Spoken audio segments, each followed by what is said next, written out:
আমার বাসা বগুড়া, আর আমি কেন্দ্রে স্বতন্ত্র হিসাবে কেন্দ্রীয় কার্যনির্বাহী সদস্য হিসেবে নির্বাচন করতেছি। আমার দীর্ঘ জীবনের ক্যাম্পাসে পথ চলাই আমার জুলাই আন্দোলনের পর থেকে আমার লাইফটা চেঞ্জ হয়ে যায়। আমরা জুলাই আন্দোলন শুরু করি শাহজালাল হল থেকে, এরপরে পদে পদে আন্দোলন শেষ করার পরে আমরা ক্যাম্পাস আসি। ক্যাম্পাস আসার পরে আমরা দেখি পোষ্যকোটাটা আবার দিয়ে উঠেছে। যখন সবাই 1% পোষ্যকোটা রেখে ক্যাম্পাস থেকে চলে যাচ্ছিল বা আন্দোলনটা শেষ করছিল, আমরা সেখান থেকে আবার আন্দোলন শুরু করি। পোষ্যকোটার যে আমরা অনশন আপনারা দেখেন, সেই অনশন শেষ করার পরে আমরা আমি পার্সোনালি খাদ্য আন্দোলন শুরু করি উত্তরবঙ্গে যে, এবং আমি নির্বাহী সদস্য নির্বাচন করতেছি। আমার ইশতেহারের মধ্যে থেকে আমি 3টা পয়েন্ট তুলে ধরছি। আমার প্রথম পয়েন্ট হচ্ছে আবাসন সমস্যা।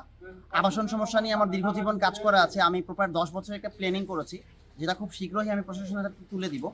এবং এর পাশাপাশি আমি খাদ্য নিয়ে কাজ করার কারণে এবং আমার অ্যাগ্রো ইন্ডাস্ট্রি রাজশাহীতে থাকার কারণে আমাদের যে খাদ্য সমস্যা রয়েছে আবাসিক এবং অনাবাসিক শিক্ষার্থীদের মধ্যে, এটা নিয়ে আমার কাজ করা আছে। অর্থাৎ একটা ছাত্র 120 থেকে 130 টাকার মধ্যে 3 বেলা খুব সুন্দর করে খেতে পারবে। আপনারা হয়তো জানেন উত্তরবঙ্গে যে আলুর কেজি 6 টাকা, আমার দক্ষিণবঙ্গে সেই আলুর কেজি 25 টাকা 30 টাকা। উত্তরবঙ্গে যে চাল 60 টাকা 65 টাকা, দক্ষিণবঙ্গে সেই চাল বা সেই খাবার সেই খাদ্যদ্রব্যের দাম 80 টাকা 90 টাকা। তো আমরা যদি এই বৈষম্যটা দূর করতে পারি, আমরা যদি পরিবহন জিনিসটা একটু সুন্দর করে সাজিয়ে যদি খাবারগুলো প্রশাসনের হাতে তুলে দিই, তাহলে আমাদের ছোট ভাই বোনেরা যারা নব্য শিক্ষার্থী আছে তাদের প্রবলেমগুলো খুব সুন্দর করে সলভ হয়ে যাবে।